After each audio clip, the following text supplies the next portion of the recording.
आज दहिवडी येथे कुकुडवाड गटातील आणि मान तालुक्यातील सर्व जिल्हा परिषद पंचायत समिती इलेक्शनच्या निमित्ताने छाननी होती. छाननी आत्ता पार पडली आणि छाननीमध्ये आमचे सगळे अर्ज जे होते ते वैध झाले आणि या निमित्तानं आज कुकुडवाड गटातील जिल्हा परिषद पंचायत समिती इलेक्शनमध्ये राष्ट्रवादी काँग्रेस पार्टीनं कुकुडवाड गटासाठी मला म्हणजे अनिल शिवाजीराव देसाई मला उमेदवारी दिलेले. आमच्या कुकुडवाड गणासाठी विद्या तानाजी काटकर यांना राष्ट्रवादी काँग्रेस पार्टीने उमेदवारी दिलेले आणि वरकुटे मलवडी गणासाठी विक्रम शिंगाडे यांना उमेदवारी दिलेली आहे. अशी आमची 3 लोकांची उमेदवारी फायनल झाली. आपल्या सगळ्यांना माहिती आहे कुकुडवाड गटामध्ये साधारण 25-30 वर्ष मी त्या भागामध्ये सार्वजनिक जीवनामध्ये काम करतोय आणि आता ही इलेक्शनची प्रक्रिया होत असताना महाराष्ट्र राज्याचे माजी मंत्री माननीय नामदार महादेवरावजी जानकर साहेब यांनी आम्हा सगळ्या मंडळींनी सांगितलं होतं की आपण हे इलेक्शन एकत्रित करूया, एका विचारानं करूया. आणि आता सुद्धा हे इलेक्शन होत असताना म्हणजे आमची राष्ट्रवादी काँग्रेस पार्टी असेल, पवारसाहेबांची जी राष्ट्रवादी काँग्रेस पार्टी आहे त्यांच्या पण आमच्या चर्चा चालू आहेत. राष्ट्रीय काँग्रेसच्या पण काही लोकांशी आमच्या चर्चा चालू आहेत. पण आत्ता आम्ही आणि राष्ट्रीय समाज पार्टी आम्ही आता हे इलेक्शन एकत्र लढतोय. याच्यामध्ये आपण बघितलं असेल मार्डी गटामध्ये सन्माननीय सदाशिव तात्या पोळांचे चिरंजीव मनोजदादा पोळ यांच्या नेतृत्वाखाली तिकडे त्यांच्या सौभाग्य लढत आहेत. आदरणीय प्रभाकरराव देशमुख साहेब या जिल्ह्याचं या मतदारसंघाचं नेतृत्व करत आहेत आणि त्यांच्या नेतृत्वाखाली आम्ही सगळेजण उमेदवार असेल हे सगळे आम्ही एका विचाराने एका ह्याने लढतोय. विशेषतः अभयदादा जगताप यांनी आम्हाला कुकुडवाड गटामध्ये बाहेर पण त्यांची आमची चर्चा चालू आहे. मी मगाशी सांगितलं पवारसाहेबांच्या गटाची, कारण जिल्ह्यातच आमची त्यांची युती आहे. त्यामुळं अभयदादा जगताप यांनी कुकुडवाड गटामध्ये आम्हा सगळ्यांना तिथं पाठिंबा दिलेला आहे. म्हणजे अशा पद्धतीने सगळे या तालुक्यातले आम्ही सगळी मंडळी एका विचारानं हे इलेक्शन लढतोय आणि हे जानकर साहेबांच्या नेतृत्वाखाली आदरणीय प्रभाकररावजी देशमुख, मनोजदादा पोळ, अभयदादा जगताप या सगळ्यांच्या सहकार्याने हे इलेक्शन आम्ही लढतोय. आणि यामध्ये मी आता आमचे दोन्ही जे खालचे गणातले उमेदवार आहेत त्यांची पण आपल्याला माहिती दिली. मी बघत असतोय की बातम्या आपल्याच यूट्यूबवरती काय बातम्या बघतोय, कुकुडवाड गटाचा फॉर्म भरला, ह्यानं फटकेबाजी केली, त्यांनी काहीतरी बोललं, कुकुडवाड गटात सभा झाल्या, यांनी टीका केली, यांनी शिव्या दिल्या, हे सगळं आम्ही ऐकतोय. आम्हाला लोक विचारतात की अरे भाऊ, तुम्हाला सभेमध्ये लोक काय बोलतायत, वाईट बोलतायत, तुमचं काय मत आहे, तुम्ही काय त्याच्यावर प्रतिक्रिया देणार आहेत नाही. मी त्यांना एकच सांगितलं की जेवढे ते मला शिव्या देतील तेवढी माझी मतं वाढणार आहेत. त्यामुळे मला त्यांनी अजून भरपूर शिव्या द्याव्यात. 5 तारखेच्या म्हणजे 4 तारखेच्या संध्याकाळपर्यंत जेवढ्या त्यांना शिव्या देता येतील आणि ठेवणीतल्या देतील तेवढ्या शिव्या त्यांनी आम्हाला द्याव्यात कुकुडवाड गटात येऊन. त्याचा परिणाम या शिव्याचं उत्तर लोकशाही पद्धतीने माझ्या कुकुडवाड गटातली जनता 5 तारखेला काय देईल हे तुम्हाला सगळ्यांना दिसेल. आजच्या या पत्रकार परिषदेच्या निमित्ताने आपण सगळे आला, मी आपलं स्वागत करतो आणि त्याचबरोबर म्हणजे आमच्या उमेदवारांची आपली फक्त माहिती मी आपल्याला दिली, याच निमित्तानं आपल्याशी बोलायचं होतं. असा एक प्रश्न होता की दोन्ही राष्ट्रवादी राष्ट्रीय समाज पक्ष यांनी तुम्ही सगळ्यांनी एकत्र आलाय, पण काँग्रेस असेल किंवा जे काही अपक्ष उमेदवार असतील त्यांच्याकडून जे मताधिक्य असेल किंवा मतांमधला जो काही फरक असेल तो यावेळी जाणवणार का कुकुडवाड गटामध्ये? नाही, तुम्हाला जर सांगायचं झालं तर काँग्रेसने आता काही ठिकाणी एबी फॉर्म दिलेत, आम्ही बघितलं, त्यांच्याशी आमच्या चर्चा चालू आहेत. शेवटी असं असतं की ह्या 2 दिवसामध्ये एकतर 5 दिवसाची इलेक्शनची ही प्रक्रिया होती फॉर्म भरायची आणि याच्यामध्ये फॉर्म अत्यंत क्लिष्ट केलेलं आहे. ऑनलाईन जरी ऑफलाईन असला तर त्याच्यामध्ये जे माहित्या रकाने इतके आहेत की यामुळं 5 दिवस तुम्ही बघितलं असेल की उमेदवार सगळे याच्यामध्ये होते आणि त्यामुळे वेळ फार कमी वेळ होता. आता तुम्ही बघितलं असेल एका बाजूला तुम्ही बघताय की आम्ही सगळेजण मंडळी आहोत, पण एकसंघ वाटणारी सुद्धा भारतीय जनता पार्टी जी म्हणत त्यांची सुद्धा अवस्था तुम्ही बघत आहात. त्यांची सुद्धा फॉर्मसाठी शेवटच्या क्षणापर्यंत कशी पळापळ चालू होती. म्हणजे आमचे एबी फॉर्म आम्ही सकाळी दिले होते, त्यांचे एबी फॉर्म सगळे एकत्र येऊन 3 वाजेपर्यंत दिले आणि आज काही लोक छाननीमध्ये मी बघत होतो की ज्याला एबी फॉर्म मिळाला नाही ते कसे रागाने उठून जात होते. तसं आमच्यात कुठे घडलेलं दिसलं का तुम्हाला? शेवटी यामध्ये अशी परिस्थिती आहे, की या सगळ्यांच्या आमच्या चर्चा चालू आहेत. विड्रॉलला थोडासा वेळ आहे. खरं चित्र विड्रॉलनंतर समोर येईल. तोपर्यंत आम्हाला वाटतं, की मताधिक्यावर काही परिणाम होणार नाही. कुकुडवाड गटापुरतं जर बोलायचं झालं, तर जेवढे जास्त लोकं उभे राहतील, त्याचा 100% फायदा आम्हाला होईल, याची मला खात्री आहे.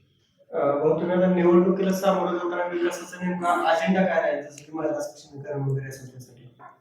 आपल्या सगळ्यांना माहिती आहे, की सातारा जिल्ह्यामध्ये अनिल देसाई सार्वजनिक जीवनामध्ये साधारण या जिल्ह्यात मतदारसंघामध्ये किंवा मान तालुक्यामध्ये 30 वर्ष काम करतोय आणि माझ्या कामाची पद्धत 30 वर्षामध्ये आम्ही गावोगाव फिरतोय.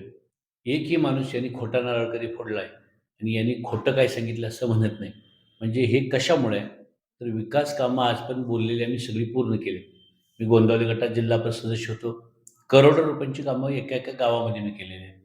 आणि ही कुठलीही सत्ता नसताना सुद्धा आज आमच्या पार्टीच्या सगळ्या लोकांची कामं होतात. त्यामुळे आमच्या पार्टीमध्ये कुठेही ओरड नाही. तर मला पूर्ण खात्री आहे. आता साधारण 9 वर्षानंतर जिल्हा परिषदा होत आहेत आणि जिल्हा परिषदा स्थानिक स्वराज्य संस्था हा खऱ्या अर्थानं गोरगरीबच्या सर्वसामान्य माणसांचा एक केंद्रबिंदू म्हणून काम करणाऱ्या संस्था असतात. आणि ज्यावेळी या संस्थेमध्ये आमच्यासारखे लोक जातील, त्यावेळी तिथले आरोग्याचे प्रश्न असतील, स्वच्छतेचे प्रश्न असतील, सार्वजनिक रस्त्यांचे छोटे-मोठे प्रश्न असतील, गावातले शाळेंचे प्रश्न असतील, म्हणजे हे जे प्रश्न दवाखान्याचा प्रश्न असेल, पशुसंवर्धनच्या दवाखान्याचा प्रश्न असेल, महिला भगिनींसाठी बचत गटाचा विषय असेल, तरुणांसाठी छोटे-मोठे उद्योगधंदे गावामध्ये शेतीपूरक उद्योगधंदे उभे राहावेत, याच्यासाठी काय करता येईल? अशी वेगवेगळी विकासाची कामं ज्यांनी आम्ही समाजापर्यंत आम्ही पोहोचू आणि आमची नाळ समाजाशी जोडली जाईल, असं जे काम आम्ही करतच आलोय, तर ते फार मोठ्या प्रमाणावर पुढच्या कालखंडामध्ये कुकुडवाड गटात पण केलं जाईल आणि या मान तालुक्यात पण. राजकारण म्हणलं की टीका टिप्पणी ह्या आल्याच. आता काल अर्ज भरल्यानंतर काय भाजपचे उमेदवार असतील त्यांची काही सोबतचे कार्यकर्ते वगैरे आहेत.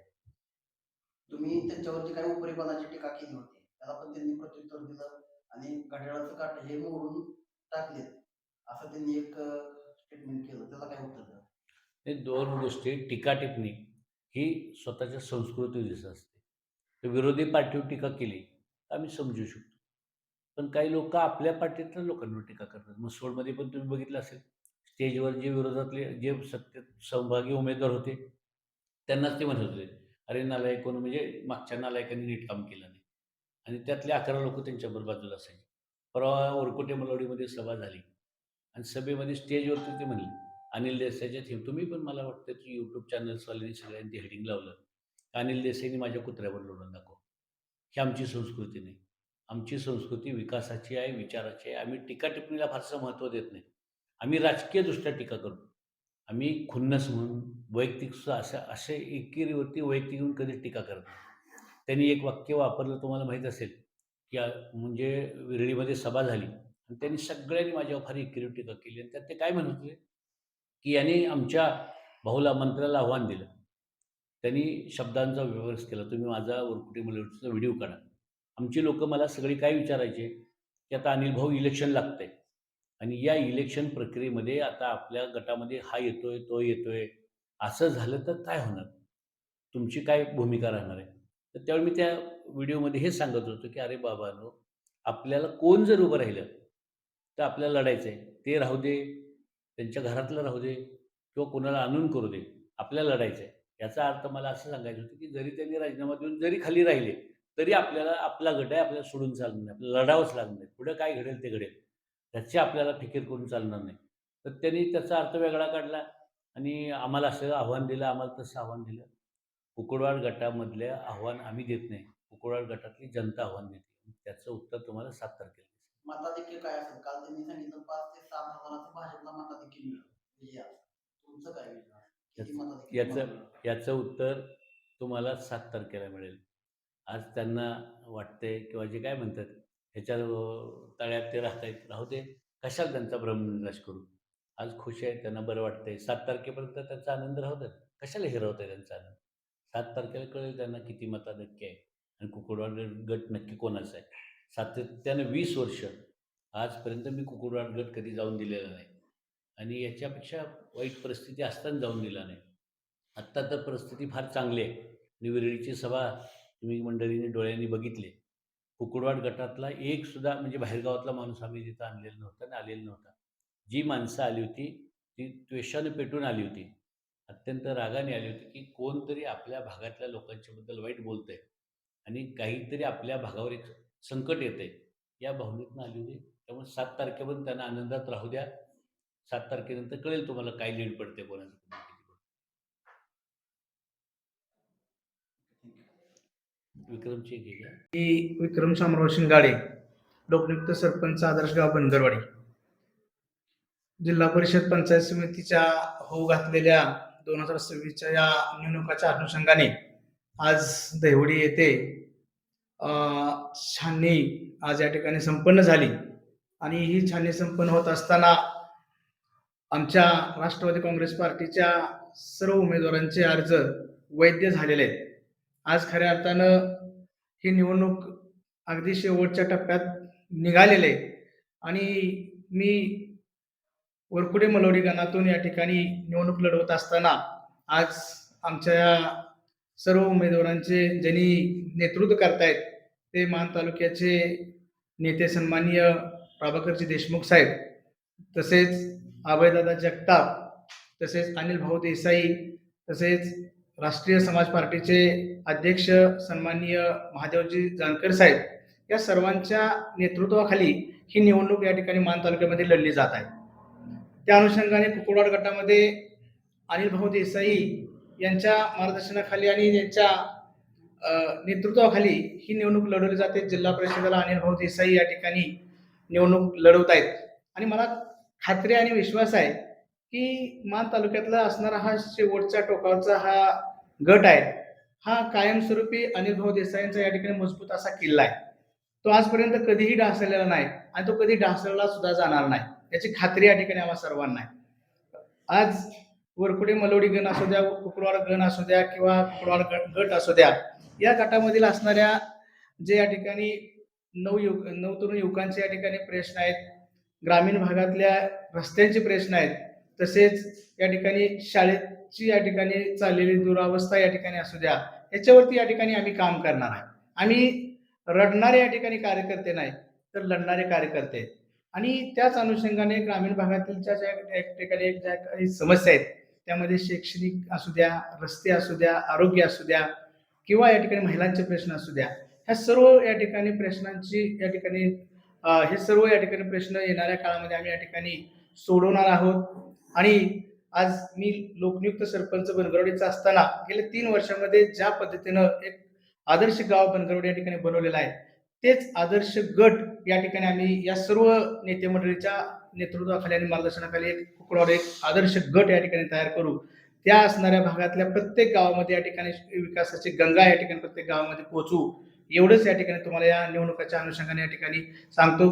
विरोधकाचं काम करतील, त्यांना जे काय टीका करायची असेल त्यांनी या ठिकाणी टीका करावीत, मात्र आम्ही सामंजस्यानं आणि प्रेमाने या ठिकाणी या निवडणुकीला सामोरं जाऊ, एवढंच या ठिकाणी या निमित्ताने सांगितलं. आजपर्यंत अनेक सभांमध्ये तुम्ही गोरेंची या तालुक्यात गुंडगिरी आहे, धमक्या दिल्या जात आहेत, असं अनेक वेळा तुम्ही त्याच्यावर टीका टिप्पणी केली आहे. भाजपच्या विरोधात सातत्यानं तुम्ही बोलत आहात.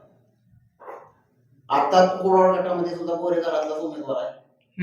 तुम्हाला असं वाटतंय का जे तुम्ही टीका टिप्पणी करत आलाय आता ती परिस्थिती आहे का कुकुडवाड गटामध्ये? अर्थातच या ठिकाणी मला खरोखरच तुम्हाला सांगायला खरंच एक हे वाटतंय की आज कुकुडवाड गट हा स्थानिक आमदार गटांचा या ठिकाणी तिथं ठीक आहे, त्यांना मतदान जास्त पडलं असेल विधानसभेला आणि त्या अनुषंगाने त्यांनी उमेदवारी दिली असेल, मात्र एक सर्वात या गटाचं दुर्दैव या ठिकाणी मला सांगायला तुम्हाला वाटेल की भाजपसाठी या ठिकाणी गावातला किंवा त्या गटातला एकही उमेदवार त्यांना मिळालेला नाही. इथंच त्यांचा पराभव झालेला आहे. आणि आजच या ठिकाणी मी तुम्हाला सांगतोय की आजच या ठिकाणी तुम्हाला सांगतो की आज या गटामध्ये या ठिकाणी अनिल भाऊ देसाई मोठ्या संख्येनं या मोठ्या मताधिकारी या ठिकाणी विजय होतील. राहिला विषय गोरे घराण्याचा, तर आज आपण बघतोय की मान तालुक्यातल्या जवळपास 3-4 गटामध्ये या ठिकाणी ते निवडणूक लढतायत. तर सर्वसामान्य कार्यकर्त्यांना पण कुठेतरी संधी मिळायला पाहिजे होती, ती संधी या ठिकाणी त्यांच्या माध्यमातून मिळालेली नाही. हे मान तालुक्यातल्या सर्व भाजपच्या कार्यकर्त्यांचं दुर्दैव आहे, असं या ठिकाणी मला आवर्जून सांगायचं आहे तुम्हाला. तुमच्या गटात पण किंवा तुमच्या गणात शेखर गोरेची पण ताकद आहे.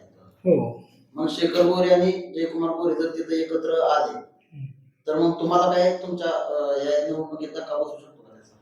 नाही, त्यांना ते एकत्र आले असतील किंवा येतील एकत्र. अजून त्यांच्या अजून काय चालू त्यांच्या आहेत. चर्चा चालू आहेत. हा, अजून काय ते फायनल झालेलं नाही त्यावर. हा, ज्यावेळेस येतील त्यावेळेस बघूया आपण.